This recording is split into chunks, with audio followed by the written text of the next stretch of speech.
We are coming on the air right now with breaking news in the Karen Read retrial. We have just learned that after days of deliberations, the jury has finally reached a verdict. And this comes after an interesting moment just a short time ago where the judge took the bench to say that the jury had reached out during the lunch break, which is between 12:30 and 1:30, to say they had a verdict, but then knocked on the door again to say they didn't. So this time, we believe there is indeed a verdict. The jury has been deliberating now since Friday afternoon. Karen Read, of course, is facing 3 charges in the death of her Boston police officer boyfriend, John O'Keefe. So these are the charges listed right here on the screen. We're going to pull them up for you. First is murder in the 2nd degree, manslaughter while operating a motor vehicle under the influence, and then she's also facing a charge for leaving the scene of an accident resulting in death. And Brian, it seems like the big hang-up over the course of all these deliberations has been that second charge. That's what a lot of questions have been about, and they actually amended the verdict slip over this. Right, the jury came back with questions yesterday about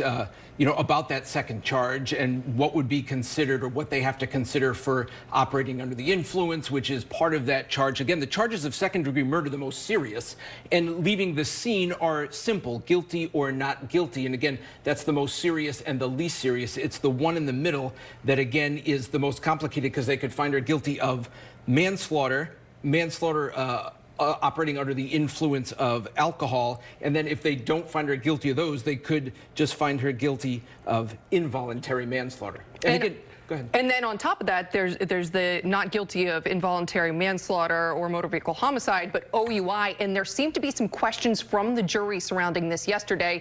I believe one of the jurors' questions was, if we find her guilty of OUI, does that mean we find her guilty of the overall charge? Another big question they had yesterday that had a lot of folks speculating was, if we find her guilty on 1 count and not guilty on the other 2 counts, is the case could be hung for all 3 counts. And let's just take you back, because again, this is the 2nd trial for Karen Read. The 1st trial last year ended in a mistrial when the jury couldn't decide, although Karen Read's lawyer said that they were told after the fact by jurors that they did decide on some of the charges. But here we are again for the much anticipated retrial, which, as hard as it is to believe, I think has gained more attention, more nationally than the 1st trial, which I think was a local sensation, especially in Massachusetts. But after that trial, Karen Read appeared in all kinds of TV shows, documentaries, and Dateline, and part of that interview has been introduced as evidence in this case. And one of the things we've been seeing is the crowd grow and grow each day of deliberations, and we've got multiple crews out there in Dedham right now, including our own Gene Valicenti. He joins us live now from the courthouse in Dedham for a look at what's going on there, Gene. Well, what's not going on? As I was listening, I think we cut into Dateline today, Barbara. This is certainly more compelling than Dateline, I think. This is unfolding right before us here. We're live. I'm on a side street. The courthouse is right behind me. They've just closed off the street in front of the courthouse to allow the crowd to move forward right up to the barricade. Smart move, because I think that crowd was going to rush anyway. So they're up against the edge of it. There's about 36 cameras in front of that, and there's a podium set up for hopefully Karen Read will say something. You outlined pretty much what's been going on up here. What the headline is, we have a verdict, maybe 10 minutes, maybe 15 minutes from now. We don't know what the verdict is. But I will tell you this, they amended that verdict form because the jury was confused yesterday. They telegraphed that to the judge. She took the advice, she amended it. I saw it. It was very simple. If you believe this, stop. Check this and stop. So it made sense. It apparently worked. Now, they came back, as you indicated, at 12 o'clock, said they had a verdict. Turned out they weren't sure. They didn't have one. They asked for more time. So that's what's been going on. Karen Read showed up about 2:15 this afternoon, so that wasn't that long ago. About 45, 50 minutes ago. She's upstairs in the courthouse, and all of us are awaiting the decision. Now, you know, yesterday the jury indicated that, well, we believe she's not guilty on 2 counts, but what about this 3rd count? What about an OUI charge, operating under the influence? I discussed this with our legal analysts, and they said, well, that's kind of tough to prove. There was no breathalyzer at the scene. There was no field sobriety. Her blood was drawn 9 o'clock the next day, and the toxicologist said it showed between 0.07 and 0.08. A good lawyer could certainly attack that. 0.08 is the legal limit, 0.07 is not. So we're anxiously awaiting to see what they're coming back with. Now, she could be off the hook completely, and at which point we'll hear a cheer from that crowd, or she could be held on several charges. Gene Valicenti, now back to you. Gina's standing in Dedham, Massachusetts. That's the Norfolk County Superior Court. Let's just take you back. Like, if you have not been paying attention to the Karen Read situation, because we have heard people say, who's Karen Read? If you have not been keeping track. If you go back, it started in January of 2022. She was accused of hitting her boyfriend, John O'Keefe, a Boston police officer, with her SUV outside of a home in the Boston suburb of Canton. If you know the area, that's basically the intersection of 95 and 93, south of Boston. She was then accused of second-degree murder and killing him, and police said that she was drunk at the time. They'd all been out drinking beforehand, and then there was supposed to be an after-party at the house that this incident supposedly took place at.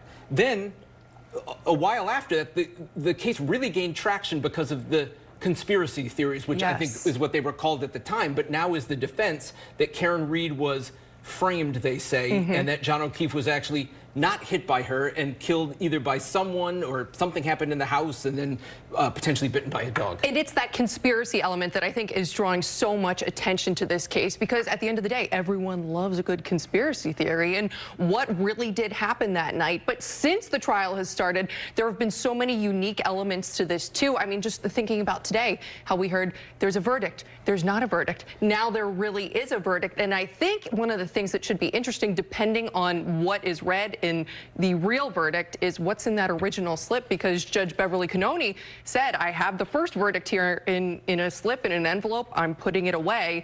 Are people going to be upset? Are people going to want to know what's in that first envelope? Oh, I'm sure people want to know what is in that first envelope, again, especially after what comes back. And you always just wonder, and maybe the jurors will say, you know, they have the opportunity potentially to talk after, and maybe they would say what happened here. But as you said, it's how this case snowballed about the conspiracy, and her lawyers claiming that there was a police cover-up, because many of the people they say who were involved are law enforcement officers, and that evidence was planted, and again, that Karen Read was framed. The prosecution says she was angry at John O'Keefe, that their relationship had gone rocky and sour, even though they were together just before this happened. Yeah, and it's interesting, too, to see the dynamic in the courtroom if you've been watching it day after day, because obviously her boyfriend, John O'Keefe's family, is very on the side of the prosecution in this trial, and there's clearly some tension there that we've been watching unfold over the course of the last few weeks. Right, and again, if you watch those the aerial view from outside the courthouse, the trial, the first one and this one, have attracted so many people, and most of them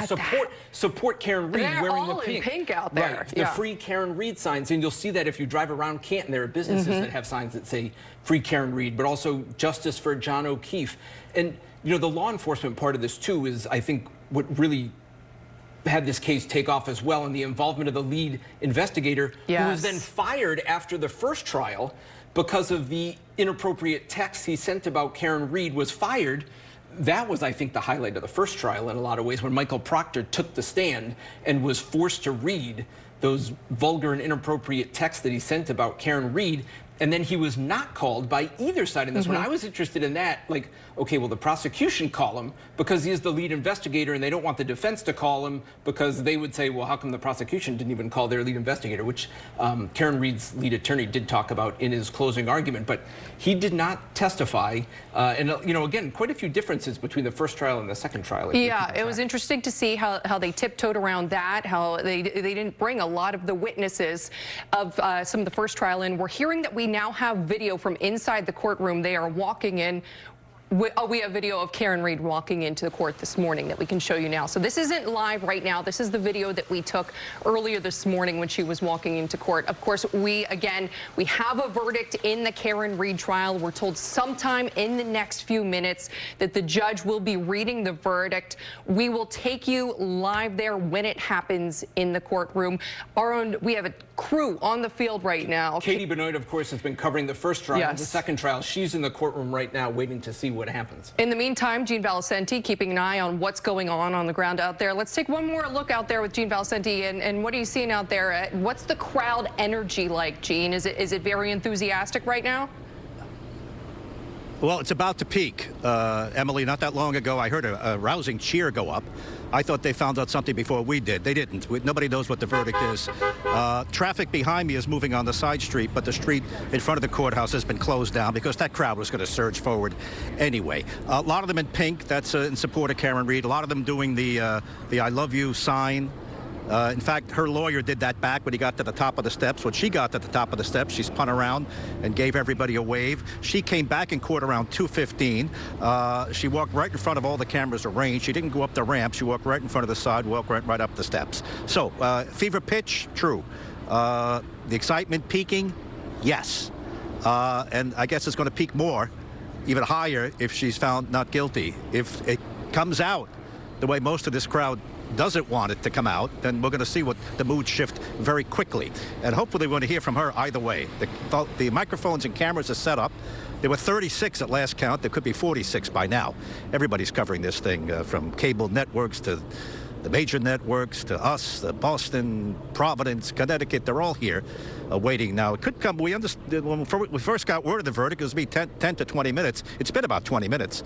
So I don't know if there's a delay or whether it's going to come very quickly. But when it does come, we'll bring it to you live. And once she comes out of those doors, we'll have that for you, too. For now, I'm on the corner outside the courthouse here in Dedham. Back to you, Emily and Brian. Gene, thank you. And one of the things I've also been thinking about over the course of this trial is the jury, because they selected jurors who are mostly unaware of what was going on, but they must have so many questions about them alluding to this other law enforcement agency investigating initially, you know, and tiptoeing around all of these things. Like you mentioned, Michael Proctor, the jury's got to be questioning so much, you know, heading into this beyond the usual deliberations. Yeah, and again, one would think it's hard to live in that area, again, in Norfolk County, and not have heard anything about this case. But there are, you know, Yeah. we heard it as recently as a couple of weeks ago, like, what's up with this Karen Reed story? And as Gene said, we're hoping to hear from her after. And that is another unique thing, is that she talks. She talks going into court. She talks coming out of court. And of course, as I mentioned before, she has talked to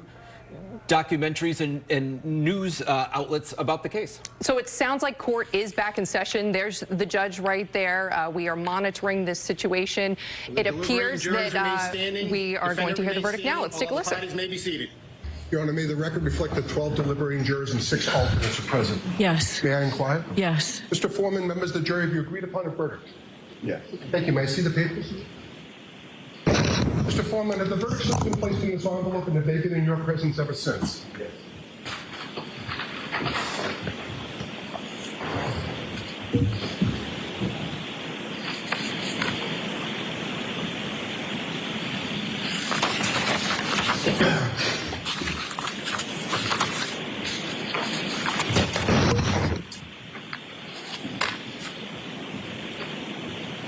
Mr. Foreman, on docket number 2282CR117001, murder in the second degree, what say you? Is the defendant at the bar guilty or not guilty? Not guilty. So say you, Mr. Foreman? So say you? Charles. No. Do you agree? Yes. Do all of you agree? Yes. Thank you. 002, what say you? Is the defendant at the bar not guilty or guilty? Not guilty. Of. Is not guilty or guilty of that charge or any lesser included charge? Thank you. Specifically, number 5, operating under the influence of liquor by operating a motor vehicle with a blood alcohol level of 0.08 or greater. Correct? Yes. So say you, Mr. Foreman? Guilty. So say you all? Yes. 003, what say you? Is the defendant at the bar leaving the scene after accident resulting in death? Is the defendant not guilty or guilty? Not guilty. So say you, Mr. Foreman? So say you all? Jurors, hearken your verdict as the court records it. You, upon your oath, say the defendant on 001 is not guilty, on 002 is guilty of operating under the influence of liquor, and 003 not guilty. Thank you. All right, jurors, everybody please be seated. Jurors, we thank you for your service. We're going to send you back. Your service is complete. I'd like to come back and talk to you for a little bit afterwards. So thank you very much. All rise. Your call me.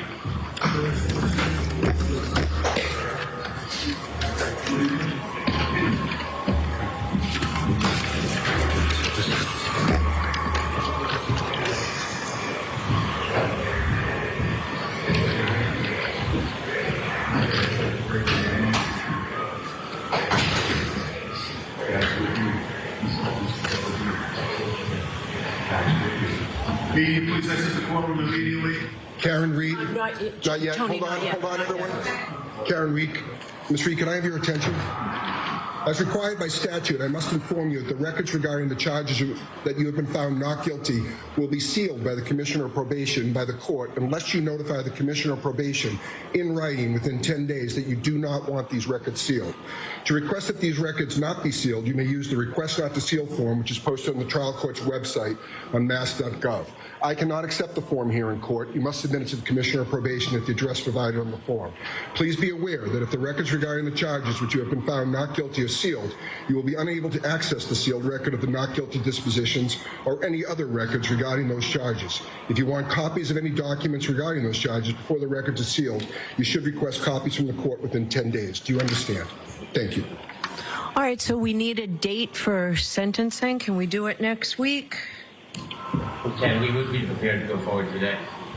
Okay. Perhaps we could approach sidebar briefly. Okay.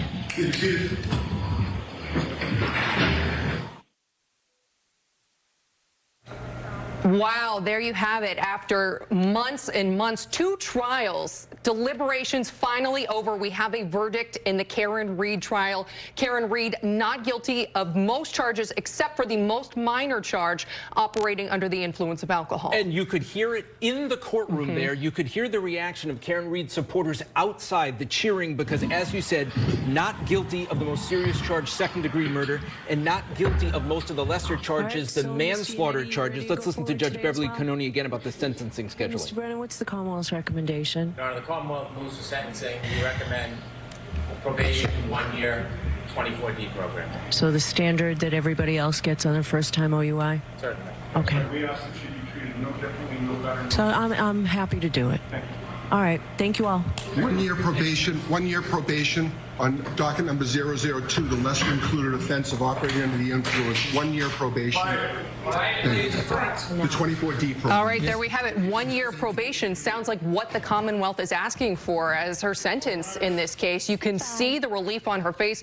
Earlier, you saw her other attorney, Yannetti, there crying. She's embracing Alan Jackson. Alessi with a huge smile on his face. This is a huge win for Karen Reed and her team. And I want to get out there outside the courthouse in Dedham very shortly. We have Gene Valicenti out there. We want to take these moments first, but to see what the crowds are like soon, because as you mentioned, Brian, it erupted. You could hear it within the walls of that courtroom. And again, these are people who believe that Karen Reed was innocent from the jump, that potentially she was framed, and the jury must have believed her defense argument that there was never a collision. That was her lawyer, Alan Jackson's chief argument at the end, that despite the evidence or the testimony from the prosecution's expert witnesses, that there was no collision, and that's what they claimed. Let's go to Gene Valicenti back now outside the courthouse in Dedham with that loud reaction from Karen Reed supporters. Gene?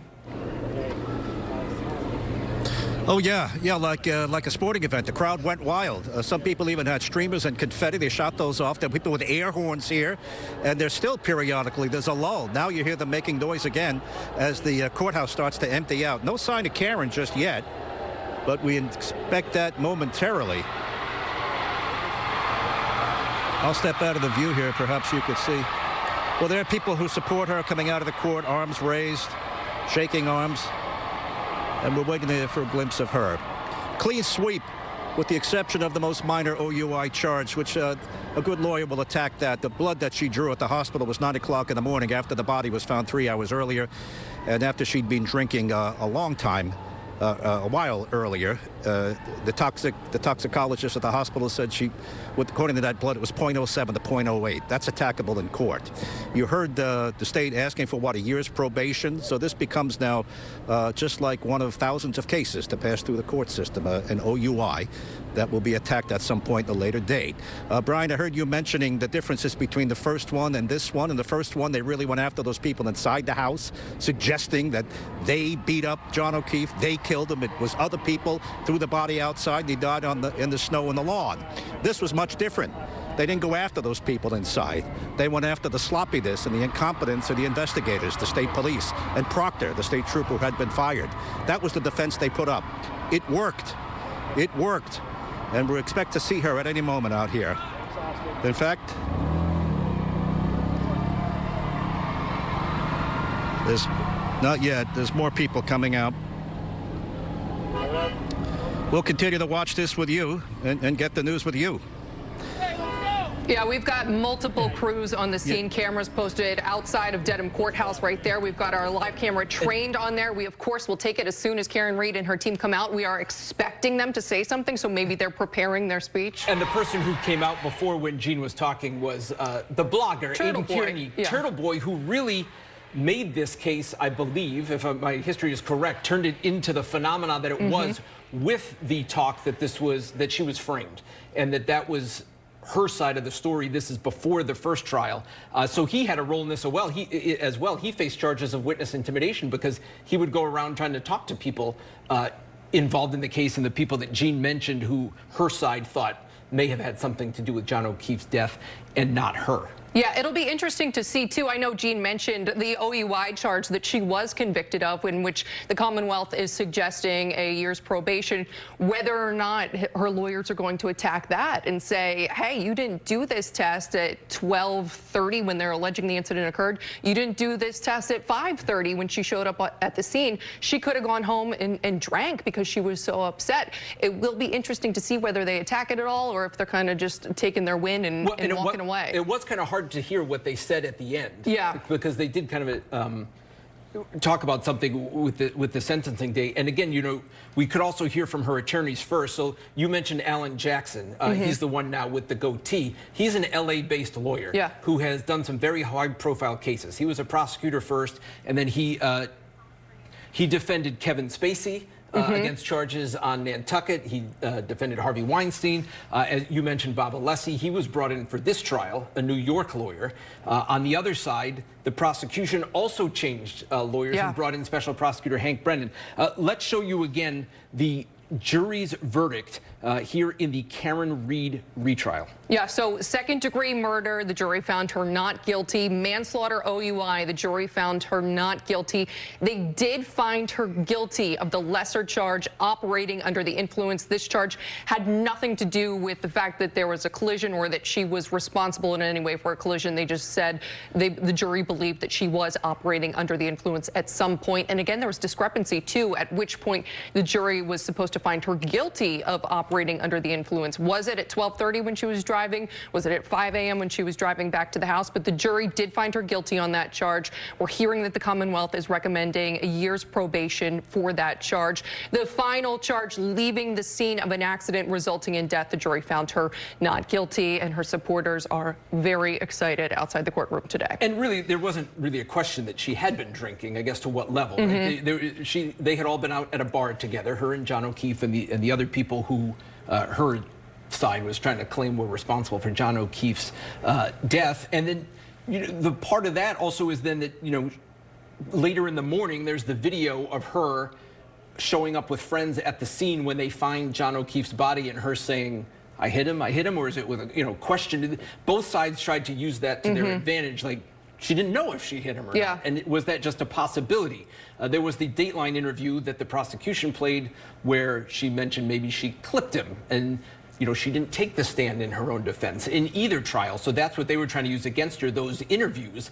And there was some question from experts as to whether or not that was going to backfire on her. As we said, you know, she has talked, just not in court. And it was interesting to see, too, because I believe the Dateline interview, the HBO documentary, a lot of those profiles drew attention to this case and drew support in her favor. But at the same time, the prosecutors used that as a tool against her in this case. Clearly, the jury didn't buy the argument. For the most part, she has been found not guilty of the bulk of the charges against her. Again, we're getting a bird's eye view. This is a live shot from the sky over the courthouse in Dedham, where you can see the immense crowd out there, Karen Reed supporters cheering, waiting to see her and her legal team come outside, hoping that they will have something to say. And we just talked about how frequently Karen talks to the media, and it is anticipated that she will have something to say when she comes out of that courtroom. I'm sure they're just preparing now. And we've got our camera right there at the steps of the courthouse. We are waiting, just like you, for Karen and her team to come out, and we will bring it to you live. We see a lot of court officers in front of there now. though it doesn't look like anyone is coming through the doors at this moment. They're all just trained there waiting. And we've also been hearing throughout the course of this week, as more and more crowds come to the courthouse with each day of deliberations, that the police presence has been stepped up. More Massachusetts state police getting involved, even from the air at times, because there was the fear with so many people there in this verdict in the balance that there could be problems. So far, it has been very peaceful, but obviously a heavy law enforcement presence there outside the Dedham courthouse. And there were more restrictions this time around as to where people could be because of the crowd control issues. If you're just joining us now here, almost 3:15, the verdict came down a short time ago, but if you just ran inside, you were out somewhere, we want to roll that back for you now as Judge Beverly Cannoni took the bench and the jury came back with their verdict here in the Karen Reed retrial. Let's take a look again if you missed it the first time around. Jurors, hearken your verdict as the court records that you upon your oath say the defendant on 001 is not guilty, on 002 is guilty of operating under the influence of liquor, and 003 not guilty. Thank you. And that was the brief synopsis afterwards. There was more full, because it was a little confusing again, because again, there was the pretty straightforward second-degree murder charge. Then there was the leaving the scene of an accident. That was the last charge. But the middle one, again, which is most likely the hang-up, was the manslaughter one, and there was subsections of that. And so it was a little confusing there. But again, in the end, the jury only found Karen Reed guilty of operating under the influence, nothing to do with John O'Keefe's death. Yeah, absolutely. Again, we have a live look over the courthouse now. We have been watching this for you closely. The crowds continuing to gather. You have to imagine, too, that people are heading to the courthouse now. There are the people who have been outside there day in, day out in support of her, but there were people who live nearby who were probably, you know, throwing on their pink shirts and headed to the courthouse in Dedham. And you also have to wonder how much of a role this played in the jury's decision. You know, when you go into that courthouse every single day and you see dozens, hundreds, at this point, you know, we could speculate maybe thousands of people out here. It's tough to say.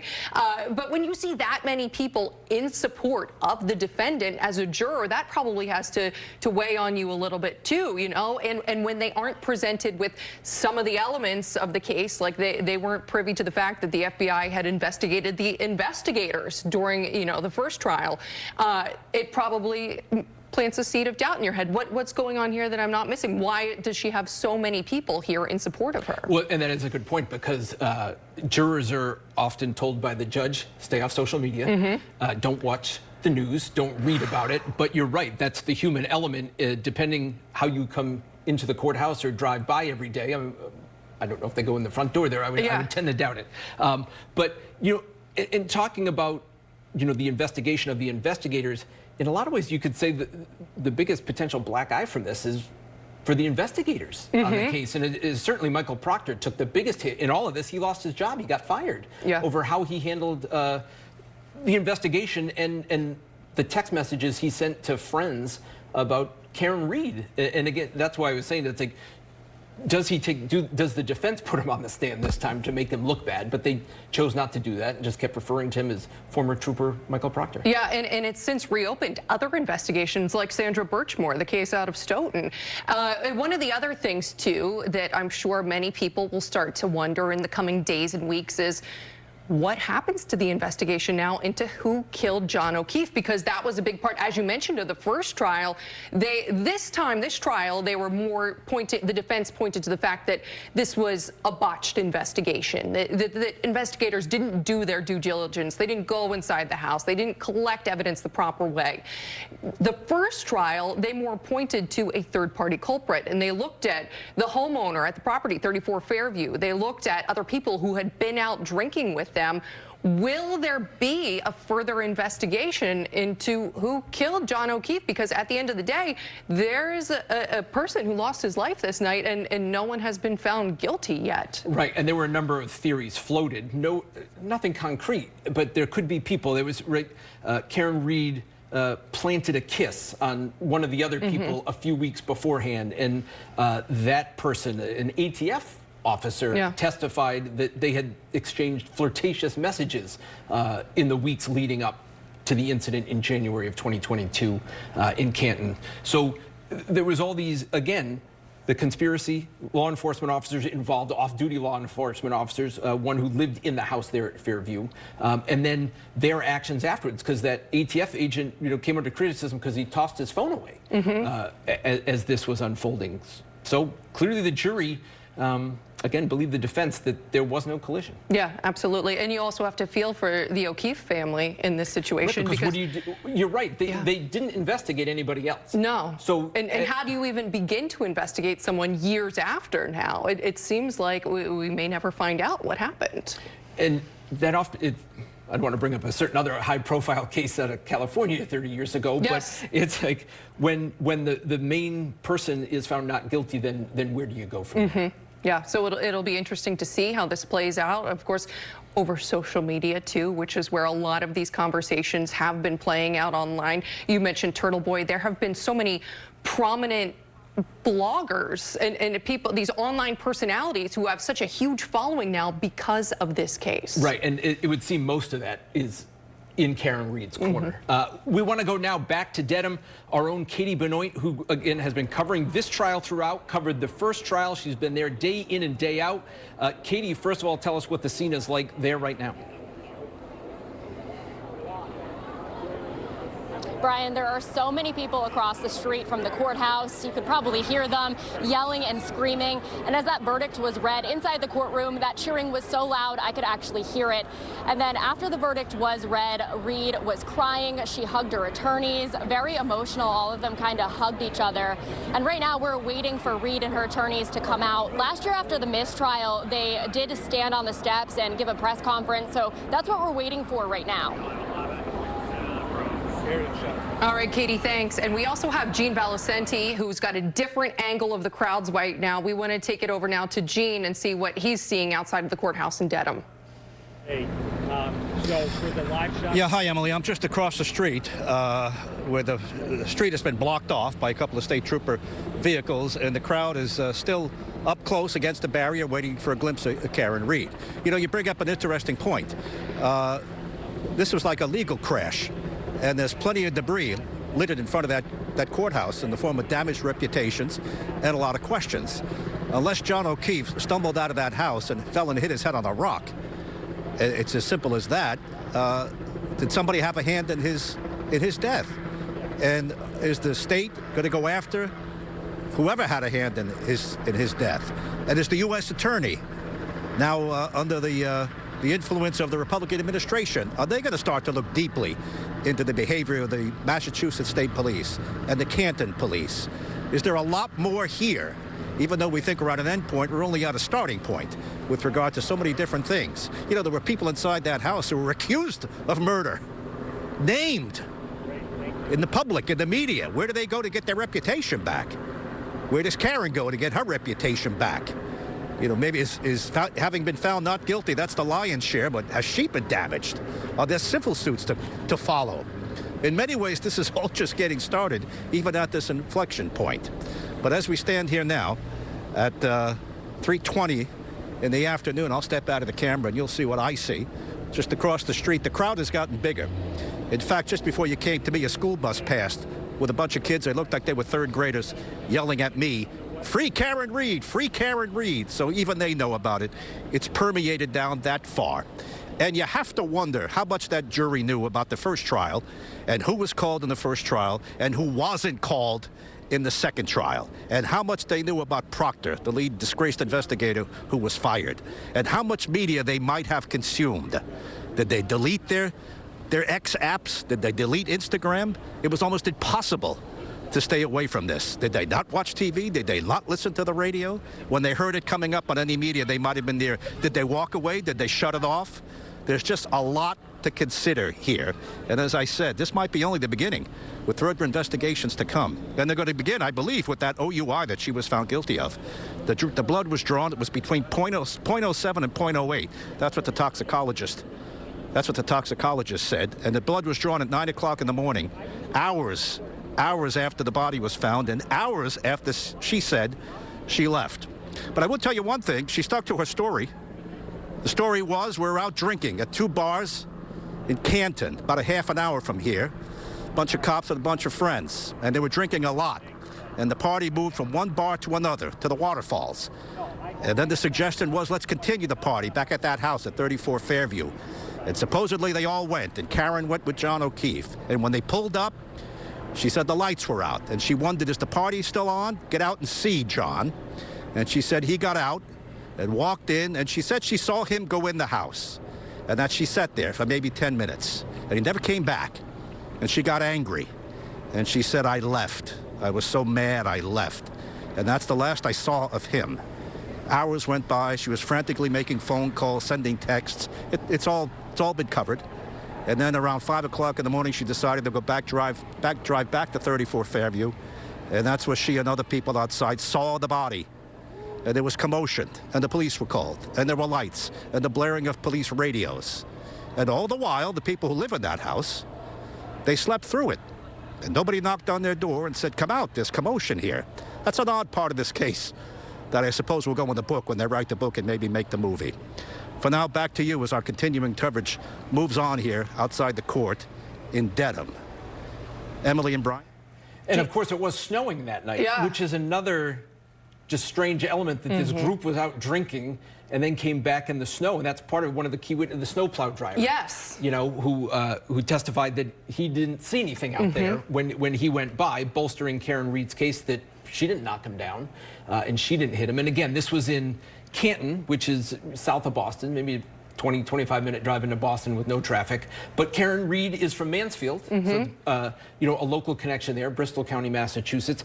But again, this case just took off. I would say, unless I'm wrong, not right after it happened, but leading up to and maybe in the 6 months to a year before the first trial because of the attention it got on social media and her claims of a cover-up. And you got to wonder what's next for Karen now. You know, she's been found not guilty of most of the charges against her. Her life for the last few years has been consumed by defending herself in this case. She has become not just a local celebrity, but a nationwide celebrity. She lived in Mansfield, grew up in Dighton. Is she able to just assimilate back into the community, becoming a financial professional again? Taught at college at Bentley University, nearby in Waltham.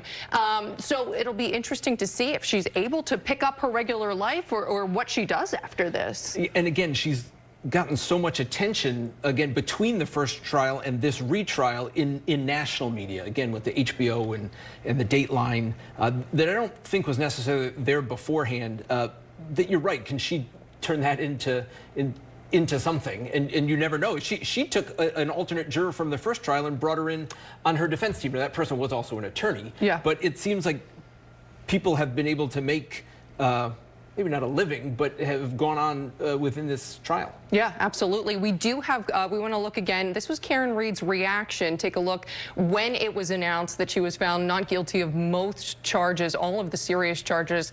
There she is hugging Yannetti, who had been her attorney since pretty much the start of this. And he was very emotional there, crying in her arms. She goes around and hugs a lot of members of her legal team. And you could watch her get more and more emotional, I think, as it starts to set in that this is over. Look at Yannetti there wiping his eyes. This is over. This is January of 2022. There she is shaking a little bit. Yeah.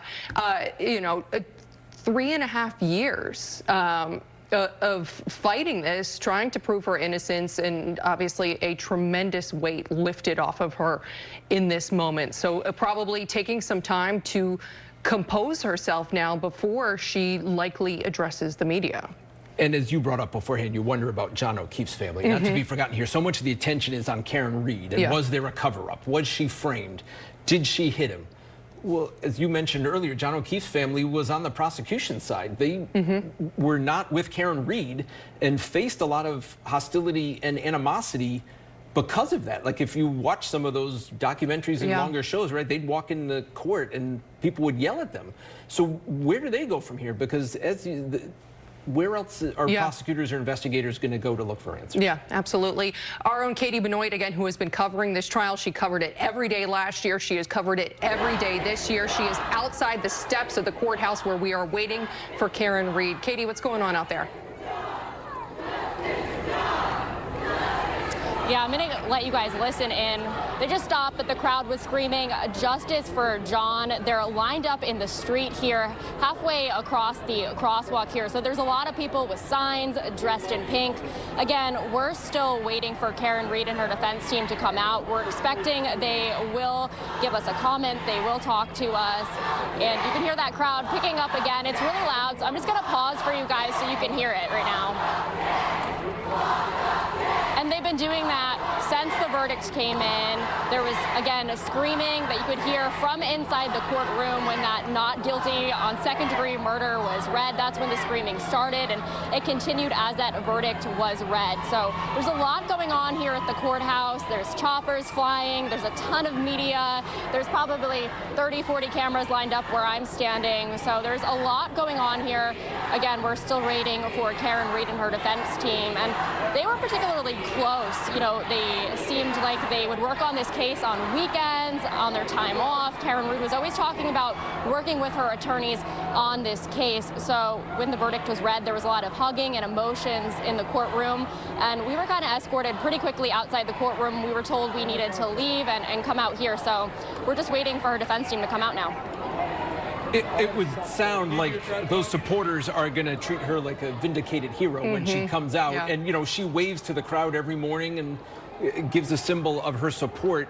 It just must have been something to be in the courtroom, you know, after all this time. And we were just talking about here, the anticipation after all that's happened here. You know, was she framed? Was it a cover-up? The first trial, Michael Proctor, Jen McCabe, who took the stand and was there with Karen Read that morning when they found John O'Keefe's body, and then the mistrial because the first jury couldn't reach a conclusion, and then her lawyers then appealing the charges the second time around because they claimed that the jurors weren't going to convict her on the most serious charge. They wanted that thrown out. So all this buildup again, and then even just before the actual verdict, the just unusual. I've covered a lot of court cases I've never seen where the judge took the bench probably around 2 o'clock and said that they were notified during the lunch hour between 12:30 and 1:30 that the jury reached a verdict, but then before they could get everybody to come back to announce what it was, the jury was like, hold on a second, we actually don't have a verdict. Yeah, and so you wonder what was going on. And we sit right next to each other and we both kind of shouted, what?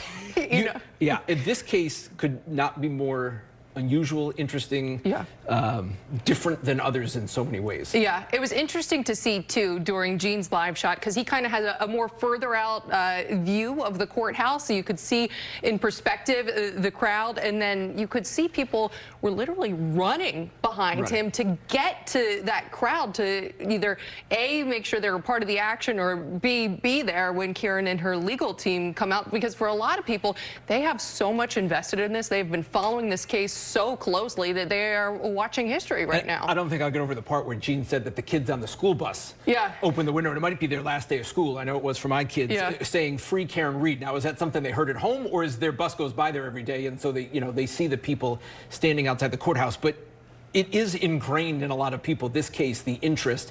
I got to find out what the verdict is when it comes down. I'm going to stop everything. People who are watching the live stream at work. I was watching our YouTube live stream earlier. Fan spin. You watch, right? And for people who have not watched it, when the judge is not on the bench, when the lawyers are at a sidebar, or all during the jury deliberations, the live camera pans up to the ceiling fan that spins so people know what that is. And then on the chat on the side, like on our YouTube channel, a lot of people have a lot of things to say about this case. I think it's been so compelling as someone, we are obviously following this case closely, but we aren't the reporters on the field like Katie has been and so many others day in and day out. So I know once it gets close to 9 o'clock each day for the past few weeks now, I have to pop on Twitter and find out what's going on, queue up the video, and there's so many people following it that closely. Gene Valicenti is outside the courthouse in Dedham once again. We want to toss over to him and see if there are any new developments, Gene. Well, only that my corner has gotten a lot noisier because one of the helicopters, we counted 3 or 4 of them floating above us, plus drones. It's decided to hover right above us, so you may hear that. I looked down the side street just about 2 minutes ago, and the bus carrying the jury left. And it left from the back, and it made a left turn, and it went down that way, and it had a police escort. So the jury is gone. So I'm not sure what they're doing inside, unless she has paperwork to file. Maybe they just want to catch their breath, collect their thoughts before they come down on the steps and speak to to all of us and to the assembled crowd, which, by the way, has gotten bigger. It's tough to park around here. So the supporters who heard about the verdict have been rushing over, but they're parked blocks away. And some of them are making their way over to join the crowd. But it's funny, we've been here well more than an hour. The crowd has gotten bigger. My estimate was 300 or so. I may be off. I don't think there's 1,000 people here. I think it's pretty close, 300, and maybe 100 members of the media. I counted 36 cameras a while ago. That's probably up to 46, 56, plus the drones and everything else, and everybody taking video with their cell phones. You know, curiously, just before we were speculating about what's next. Is there going to be another criminal investigation to determine, well, who did have a hand in his death? And is the U.S. attorney going to start to look in the behavior of the state police and the Canton police and all these allegations that have been floated? And then you have to wonder, you know, we've seen this happen before. There's a not guilty on the criminal side, but there's a civil system that his family can avail themselves of. Are civil cases going to come, a la OJ and a la some of the other things we've seen? So those are a lot of questions that are littering the front of that courthouse, along with the damaged reputations following all of this. And the helicopter is getting closer as we speak. Back to you. All right, Gene Valicenti, can you just stand by there for us? This is NBC 10's live coverage of breaking news, the verdict in the Karen Reed trial. Emily Bowles and Brian Crandall doing a great job. I'm Dan Janik. I'm joining the coverage now, too. And, Gene, based on your analysis up there, would you say that most of those people that are coming in are supporters of Karen Reed? Because, you know, what's lost in all this is that a man has passed away. Answer is yes, Dan. Definitively, most are in support of her. Although Katie Benoit just said she was hearing some cheers from within that crowd in support of John O'Keefe, the man who lost his life one way or another somehow. But the answer is, yeah, absolutely. I'm sure they're outnumbering the other side easily 8-9 to 1. Yeah. And that's just the facts as we stand here today. Yeah, one of my and some of them brought Some of them brought bullhorns and air horns and streamers and confetti. So Gina, back to you. Yeah, Gina, I was talking to my state police source just moments ago before coming on the air, and they said that they've actually called more state troopers to that location where you are because they anticipate that as people hear this, they're going to start crowding even more so to that area when people get out of work in about an hour or so, or even people who will just leave work. So they are preparing for maybe an onslaught of even more people coming in your direction. That makes sense. I was here when they closed the street off. They had to close the street off because that crowd was going to surge. The street is closed off in the front. The crowd has gotten thicker. Maybe it's 400 now. It was 300 about an hour ago when I was over there. That was my estimate. Maybe it's surged. Not only in front, but there's ancillary crowds. There's another crowd over here on the corner. I don't know if the camera can pick that up by the red light. There's a crowd there. And they're cheering right now, so I don't know if they've caught a glimpse of her coming out. You can see it clearer than I. There she is. All right, okay. There she is. All right, Karen Reed is coming out and getting a big applause. Let's listen into that, and we expect that she's going to speak to people.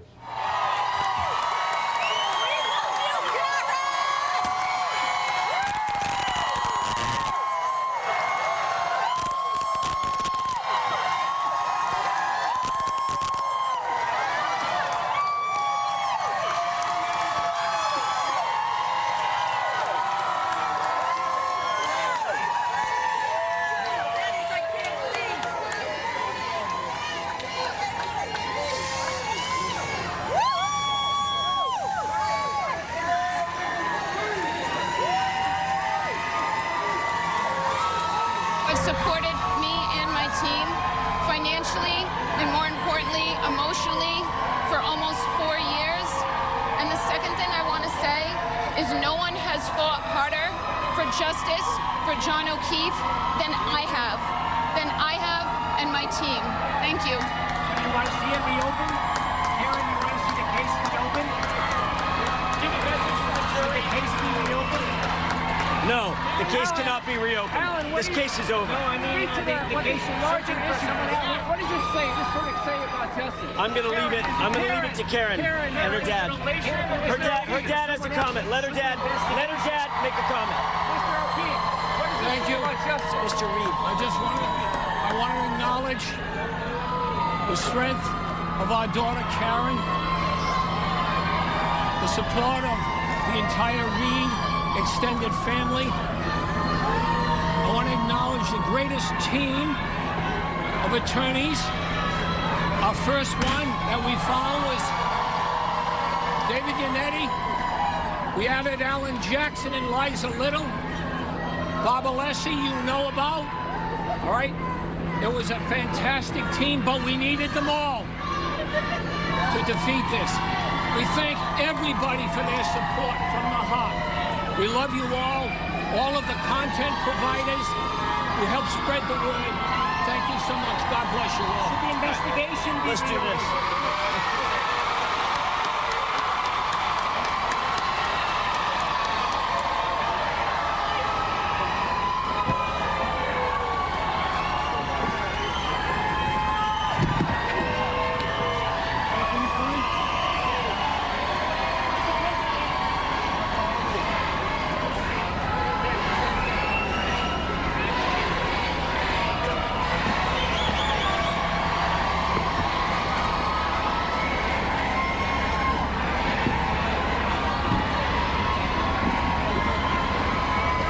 All right, as you can see there, a thunderous crowd in support of Karen Read after a jury finds her not guilty on most charges, with the exception of the lesser charge, the operating a motor vehicle under the influence of alcohol.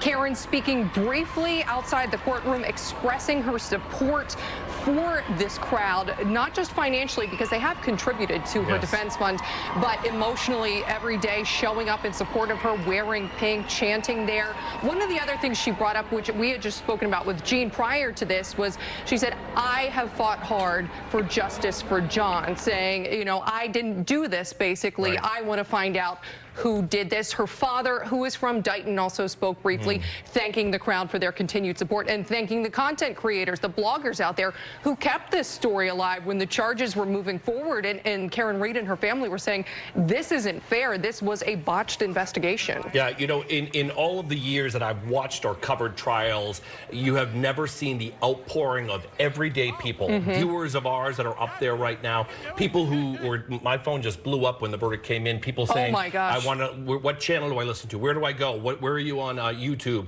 I mean, this is an amazing case that will go down in history where the people were involved. And obviously her father, who has been really such a supportive and humble man, the family is from Dighton. He has told Katie Benoit that the family watches us on a regular basis, and that is where Karen is living right now. We call her a Mansfield woman, but she was forced to sell her home, obviously to pay for the attorney's fees, and again, some of the donations that came in. But look at the streets lined right there with people who left work, who just wanted to be a part of this. And at the same time, you also have to empathize with the family of John O'Keefe, because in all of this, his death, you know, he adopted his 2 kids, obviously, from his sibling who was sick and died. They're lost in this, and it's terrible in a world where you don't feel like your voice is heard. Yeah, and we wonder, you know, we were speculating with Jean earlier about what happens next for the O'Keefe family. What does the Commonwealth do? Because at the end of the day, a law enforcement officer, lost his life that night, and they, you know, for whether it was a botched investigation, they now don't have anyone to charge with this case, and it seems unlikely that they'll be able to investigate to a degree because of all of the inconsistencies that the defense brought up during all of this, everything that law enforcement missed during their initial investigation.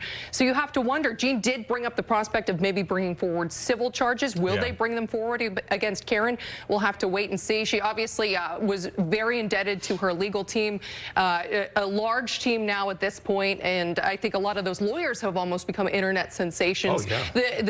When Alan Jackson gave his closing testimony on Friday, the amount of Twitter chatter and YouTube chatter about his closing argument, you know, it shot him to stardom, and he was already a high-profile attorney. Yeah, and obviously there's a lot of self-reflection going on right now. Again, as we watch live outside of that Dedham courthouse where the eyes of the world are watching right now, there is a lot of going to be self-reflection and questions about how this was handled and the relationship when it comes to police officers investigating their own. Now, this isn't a widespread paint the wallpaper with it, but certainly there are questions to be asked. Something is similar. Someone was bringing up in the newsroom the other day, but that the gentleman across the street from where the incident happened had a ring cam, but nobody asked him for it until it expired. I mean, that would have solved so many questions right there. So I would guess, although we don't know for sure, that the O'Keefes would press ahead with a civil case, because obviously the level of evidence you need to push a civil case is far less than what we saw play out over the last month or so here. All right, Gene Falicenti has been outside the courthouse all afternoon. We want to toss out to him again to see what he's seeing unfold behind him. Well, a lot of horn. There's a lot of horn beeping. And some of the crowd has started to leave, and you can see the people on the corner here. They've got to walk some distance to where they actually found a parking spot, and some of them have their lawn chairs that they were using to sit here for hours and hours today and yesterday. But there's still a pretty thick scene, still a pretty thick crowd out in front, and those SUVs that carry her back and forth, those are gone, I believe. From my vantage point, it looks like those are gone. They may have looped around the back with a police escort. So I believe she has left the scene. And now, well, as you can see, the people are leaving too. The action's over here. But with regard to civil suits, yeah, we've seen that. We've seen that before. Are we just going to leave this investigation unanswered? No answers. If there was somebody else's hand in it, what, that person gets away with it? These are all just theoretical questions right now, apart from the facts as we know it, that she was cleared on most of the charges with the exception of a minor OUI. Dan, you mentioned other trials. I've been covering cases in Rhode Island and several other states for almost 40 years. I've never seen anything like this. And I'm talking the Station nightclub fire, Craig Price, the Brendells, going way back to the early 90s. Von Bulow, if you look at the old videotape, Von Bulow didn't have this.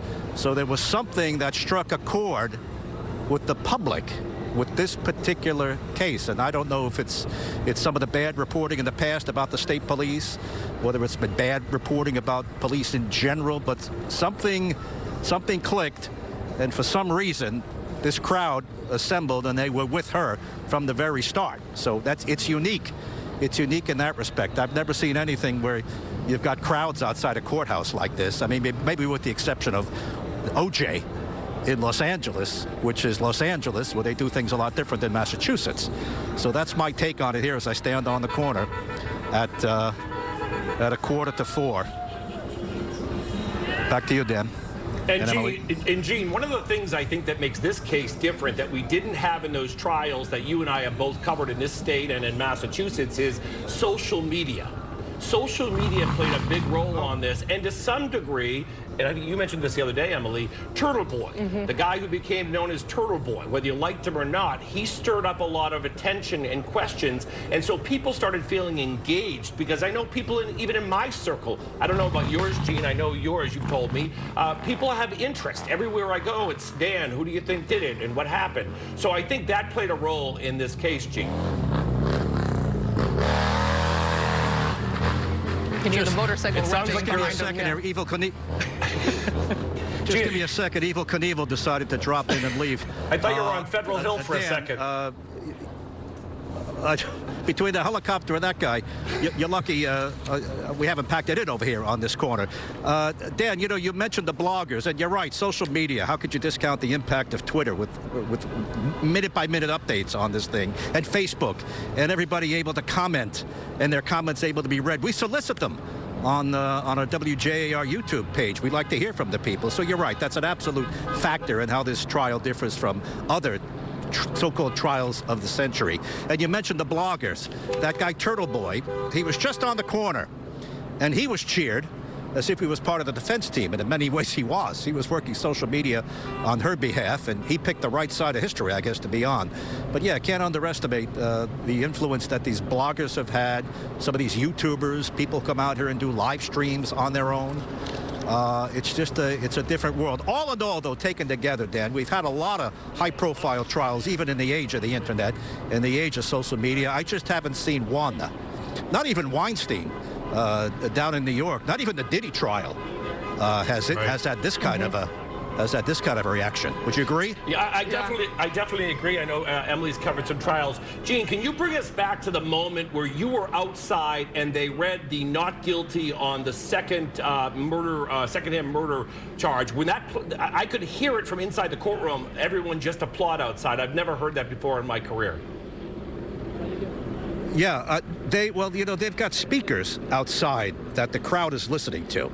So the voice of the judge is echoing within that crowd. They have large speakers that are carrying the television feeds that you and I are watching. And I was trying to listen as best as I could, and I heard those first two, and really, in many respects, the first two of the game over. She did the most serious stuff, not guilty, not guilty. Then they went all the way down, and I thought I heard guilty on the OUI, but I had to check that with our producer because it was so noisy out here. But that was the end. Listen, there's going to be plenty of criticism coming for Judge Cannone, too, because the defense on Friday, before they went into deliberation, said, please change that verdict form. It's confusing. She wouldn't do it. She said it confines with the law. Well, after they came back yesterday with that bit of a false start and stop, they were confused, and she agreed to change it then, an amended form. And the change worked because it made it so simple. If you agree to this, stop. The word stop was put on it. So that made a lot of sense to do that. And also when they had that question about, well, if we find her not guilty on 2 counts, but we don't make a decision on the 3rd one, does that mean it's a hung jury? She wouldn't answer that. She said, oh, that's a theoretical question. Well, she was hammered by the legal analysts all last night on that, up and down the dial. They said she was within her rights to tell them, to guide them, to answer their question. So, look, she's had her 15 minutes of fame, too. I don't know if she asked for this to be assigned to her. There's all kinds of background speculation. The Internet's full of the stuff involving Judge Cannone. But suffice it to say, there'll be plenty of people in law school going over this case and what the judge did right and maybe what the judge did wrong. Yeah, back to you. That's a good point, Gene. Karen Reed, obviously so relieved. You could see the look on her face in the courtroom. I know you were watching when the verdict came down, and she spoke very briefly to the cameras outside of court and to her supporters, thanking them. Let's again take a listen to what Karen had to say after the verdict came down. I just want to say 2 things. Number 1 is I could not be standing here without these amazing supporters who have supported me and my team financially and, more importantly, emotionally for almost 4 years. And the second thing I want to say is no one has fought harder for justice for John O'Keefe than I have and my team. Thank you. Very poignant conversation there. She has obviously in this trial, as you notice from Katie Benoit's coverage and our coverage, is that she has been talking and her father has been talking to the media almost every chance they got. I expected her to talk a little bit longer than this, but she did break down in tears once that the verdicts were read. And I do want to point out something is Gene had mentioned, and we're looking it over it. Yeah. So these are the sheets that if you were in the jury today, you had to get. Now, you really can't make them out from this point, but we do have them on turnto10.com. And when you look through them, you'll understand why there has been some confusion with this and why the defense and some of the jurors just wanted to make it a little bit simple, but obviously they worked through that. When we get back to Gene, I want to ask him about the fact, I know you were here for this, they had a verdict, they didn't have a verdict, right? Yeah, and that was really interesting to watch live. We had all in the newsroom, heard that there was something happening, so we were watching the live feeds. Judge Cannone came in and announced that she had received a knock on the door, that there had been a verdict. The verdict she had, the original verdict she had, she placed it in an envelope and set it aside. Then she was told there was no verdict, so the jury went back again and deliberated, and about 5 to 10 minutes later announced, okay, they do have the verdict. Now the question is, what's in that original envelope? What Is it all changed at all? Happens to that? And was it just a quick, hey, we want to double check our work, make sure we got this right? Or was it a, hey, I've had a change of heart, okay, I'll flip to guilty of the OUI? Yeah. I'm sure there'll be some motions made, I'm assuming, especially to the prosecution, to show us what that said, right? Because that would create either, I mean, are they going to try this again, right? I don't think so, right? Because it's not a hung jury, and I don't think they'll go after it. But obviously that is also important. And then the other question that a lot of people are asking is, will they follow justice? And now that she's found not guilty, will they go after the people or persons that have been mentioned more so in the first trial who may have known or played a role in it, or will they save face? And how do they start? Where do they start? Who do they start with? All these questions, because as you mentioned, the cops didn't do their due diligence. Why didn't they get the Ring camera? Why didn't they knock on the home? Why were they collecting evidence in solo cups? And this is everything that the defense brought forth in this case, and that's why she was found not guilty on most charges. Yeah, and I was talking to Mark Searles on my way in here, obviously, and I was saying how weather really played such a huge deal in this. Because if you look at the injuries that he suffered that they were pointing out, of course, the former medical examiner of Rhode Island was in, the arms, you know, they had one expert that say it was a dog. Yeah. Now, if you skied, okay, obviously you have some equipment on, or if you've ever played, you know, tackle or snow football fights in the snow, your injuries are going to be a lot different than if you're landing on cement. Yeah. And weather obviously had a big to do. That's why they also had to do, you know, collecting with Stop and Shop bags and solo cups. And that's, I think, a big reason why the prosecution was initially able to make that case about the taillight fragments not being found until later. And then the defense could bring up the question of, were they planted? And the prosecution could point to, oh, well, they were buried under the snow, you know, and that was, so yes, the weather played a huge role in this. And before we go, we want to play again the verdicts being read in court. But before we do that, what this case does at its essence is it makes everyone question when somebody is charged. You know, it sows a lot of doubt. Right. When you're charged with something, and we do it here in the media, your face is everywhere, your name's everywhere. But when you go through due process, you know, not everybody's going to have a turtle boy to back them up. So it makes you look at justice a lot different than, you know, you may have before this trial. If you're just joining us now, Dan Janik, Emily Voles, and our team of reporters and producers and directors are bringing you live coverage of the Karen Read verdict. It was read just a short while ago. We want to bring you back to that very emotional moment. Mr. Foreman, on docket number 2282CR117001, murder in the second degree, what say you? Is the defendant at the bar guilty or not guilty? Not guilty. So say you, Mr. Foreman? So say you? No. Do you agree? Yes. Do all of you agree? Yes. Thank you. 002, what say you? Is the defendant at the bar not guilty or guilty? Not guilty. Of. Is not guilty or guilty of that charge or any lesser included charge? Lesser included. Thank you. Specifically, number 5, operating under the influence of liquor by operating a motor vehicle with a blood alcohol level of 0.08 or greater. Correct? Yes. So say you, Mr. Foreman? Guilty. So say you all? Yes.